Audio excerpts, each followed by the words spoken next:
जहाँ विचार और विरासत की बात आती है तो विचारधारा के साथ नहीं हो, विरासत के साथ अपने जो है बाबा साहेब का नाम लेता है। और अमित शाह जो अपना बयान दिया है कि राम का नाम लेते तो 7 वर्षों तक जो है स्वर्ग में रहते। अभी ये पता चला, ये उन लोगों को अभी मालूम नहीं कि स्वर्ग और नरक कहाँ है। वैज्ञानिक ने चंद्रमा पर पहुंच गया, मंगल ग्रह पर पहुंच गया, कहीं स्वर्ग दिखाई नहीं दिया। जिसको देवता वो लोग मानते हैं उन पर जो है वैज्ञानिक पहुंच करके उस पर हग मुद करके चला आ रहा।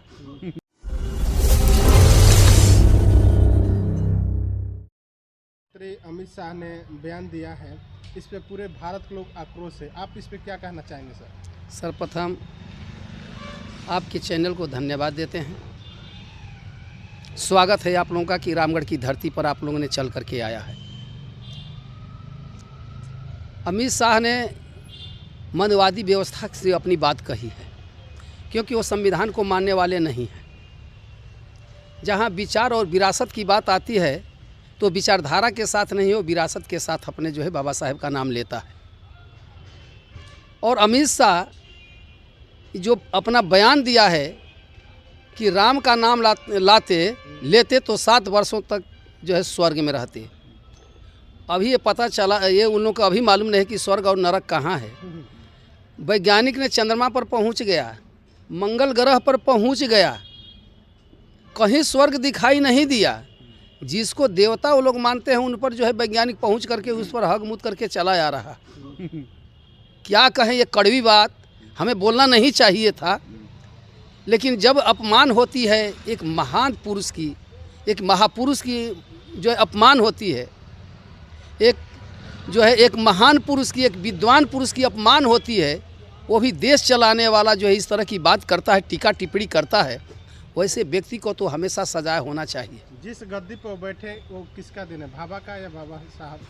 उसको तो यही समझ में नहीं आता है। हमें यह नहीं मालूम है कि क्या सत्ता पक्ष की अगुवाई करने वाले जो 2-3 लोग हैं पढ़े लिखे हैं कि नहीं पढ़े लिखे हैं, ये पता नहीं चलता। उसको यह मालूम नहीं है कि यह देश किसी भगवान से नहीं चलता है, संविधान से चलता है।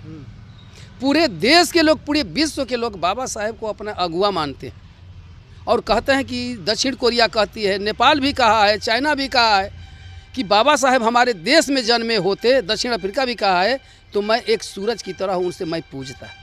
लेकिन खेद है कि ऐसे मनवादी व्यवस्था के बीच में बाबा साहेब ने जन्म लिया और ऐसी व्यवस्था के अंदर उसको ये भी मालूम नहीं है अमित शाह को कि जिस समय संविधान बन रहा था उस समय भी पार्लियामेंट में बोला कि हे राम के नाम से संविधान लिखा जाएगा, किसी ने बोला कि ओम नमः के नाम से संविधान लिखा जाएगा, किसी ने बोला कि हरिओम के नाम से संविधान लिखा जाएगा, किसी ने बोला कि अल्लाह के नाम से संविधान लिखा जाएगा।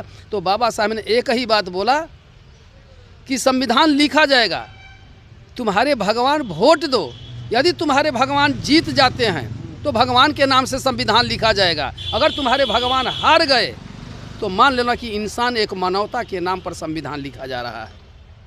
लेकिन जब वोट हुआ, अमित शाह को पता नहीं है, ऐसे नालायक को पता नहीं है, मोदी जी को पता नहीं। अगर 5 तक पढ़े हैं तो अपना सचिव और सेक्रेटरी रखें, उनसे तो पूछ लेना चाहिए कि संविधान बनते समय क्या स्थितियाँ गुजरी है।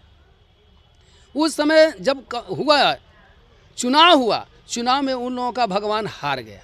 बाबा साहब ने बोला कि आज तक पार्लियामेंट के अंदर भगवान का नाम मत लेना, क्योंकि तुम्हारा भगवान इसमें हार चुका है। फिर भी इसको शर्म नहीं आती है कि भगवान का भी नाम ले रहा है पार्लियामेंट में, जबकि वो हार चुके हैं उसके भगवान। और उसी समय हम भारत के लोग प्रिम्बल में दिए गए हैं we the people of India. और ये भी लोगों को शर्म नहीं आती है, पढ़े लिखे अच्छे लोगों को, कि हिंदुस्तान बोलता है। अगर संविधान की नहीं जानकारी है, जिसको पढ़ा लिखा नहीं है, तो हिंदुस्तान बोल सकता है। लेकिन जो पढ़ा लिखा है, संविधान की कुछ जानता है अंश को, वो कभी हिंदुस्तान नहीं बोलेगा, क्योंकि we the people of the India है। हम भारत के लोग हैं, हम हिंदुस्तान के लोग नहीं हैं, हम आर्यावर्त के लोग नहीं हैं। क्या मांग है आप लोग का? हम यही कहते हैं कि अपनी वाणी को वापस ले, क्षमा मांगे या इस्तीफा पद से दे। अगर क्षमा मांग लेते हैं तो क्या इस बाड़ी को रुक जाएगा? अब बाणी को नहीं रुका, लेकिन ऐसे करने वाले भविष्य में कभी कर नहीं सकते कि मैं देश के सामने जो है अपने सर को झुका रहे हैं। अपने को गलती को महसूस कर रहे हैं। ऐसे शर्मनाक होते हुए पार्टी का अध्यक्ष, बड़ी पार्टी का अध्यक्ष होते हुए भी उन्होंने इस तरह का जो काम किया, उसको ये होना चाहिए कि बड़ी पार्टी के रूप को कैसे बड़ी, वो अमित शाह नहीं झुक रहा है, पूरी पार्टी के लोग झुक रहे हैं, आरएसएस के लोग झुक रहे हैं, भाजपा के लोग झुक रहे हैं, बजरंग दल के लोग रहे हैं, शिवसेना के रहे हैं, हिंदू विश्व से, ये सारे जो उनके पार्टियां हैं, जो संगठन है, सारे लोग झुक रहे हैं। इसलिए ये कहेंगे कि जो जिम्मेवारी जो अमित शाह दिए हैं, अमित शाह को मैं यह कहना चाहता हूँ कि हमारे सत्ता पक्षी मोदी जी इस काम को उठाएं। अन्य अगर ऐसे काम करते हैं तो आने वाला समय वही स्थिति होगी जो दूसरे की नज़रों से जो देख रहे हैं कि मैं वो स्थिति में हूँ। कुछ लोग कह रहे हैं कि नहीं, 2025 का चुनाव को लेकर रणनीति तैयार किया गया है, इसलिए वो बातें बोले हैं। क्या इस पे कहना चाहेंगे? अभी इसको मालूम नहीं है कि 3 चीज़ें जो है अधिनियम 3 तो पास कर दिया, 1963 के अधिनियम को पास किया, अभी उनको मालूम नहीं है। 2019 के अधिनियम को पास किया, उसको मालूम नहीं है। ये सब 1991 के पास कर दिया, सब लोग उसमें सहमति जताए हैं, पक्ष विपक्ष दोनों सहमति जताए हैं। अब फिर भी अभी 2025 को लेकर ऐसा काम हुआ है, तो तू राम का नाम क्यों लिया कि 7 वर्षों तक जो है स्वर्ग में रहेगा? ऐसा क्यों गलत किया है आपने भाई? कुछ लोग कह रहे हैं पार्लियामेंट से बाबा साहब की प्रतिमा फोटो हटाई गई है, इस पे आपको क्या कहना है? अब बताइए, जॉर्ज सोरोस का उन लोगों ने विपक्ष पक्ष के लोगों ने जॉर्ज सोरोस जो अमेरिका का उद्योगपति है उनको लेकर के दिखाएं। अब बताइए, भारत के संविधान में विदेश को महत्व दे रहा है, अभी शर्म आनी चाहिए।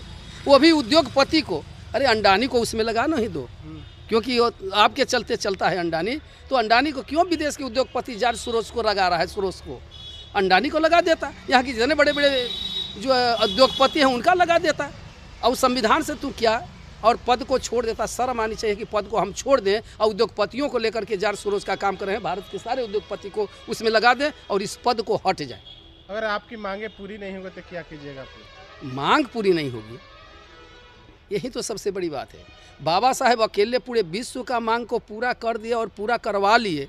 अब ये पता नहीं है कि देश का कुछ क्षण के लोग ये मांग नहीं पूरी होगी। जब अकेले थे तो जवाहरलाल नेहरू के पास, महात्मा गांधी के पास अपना हाथ जोड़े नहीं, स्वाभिमान की ज़िंदगी जिए। कुछ हैं पार्लियामेंट में, अभी जो है भाजपा के लोग कुछ हैं, रामदास अठावले जी भी हट रहे हैं, उन्होंने साफ बोला है कि मेरे बाबा साहब के ऊपर कुछ भी होगा मैं तुम्हारा साथ नहीं दूंगा। पार्लियामेंट में इतने संसद है, उसमें आवाज़ नहीं उठा रही है, लेकिन देश के लोग आवाज़ उठा रहे हैं, कि क्या रीजन है?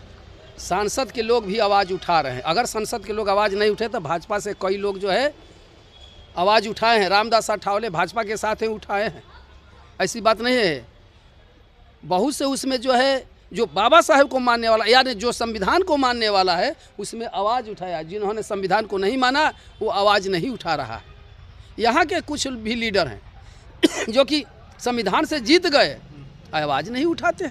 कुछ हैं लीडर संविधान से जीतते हैं, वहाँ जाने के बाद पार्लियामेंट में आवाज़ नहीं उठाए। क्या उनकी मानसिकता को आप कहो? ऐसे लोगों को क्या कहना चाहेंगे आप? ऐसे लोग कहेंगे कि धूर्तबाज लोग हैं, धूर्तबाज लोग हैं। झूठे पर कब तक चलेगा? 33 करोड़ देवता का पूरा कर दिए, 100 देवता का किसी का नाम याद नहीं है। धूर्तबाजी कब तक चलेगा? एक ने बाबा साहब ने संविधान अकेले एक बनाया और अकेले बना करके पूरे भारत को जो है दिखा दिया, और विश्व वाले नकल कर रहे हैं वो अकेले।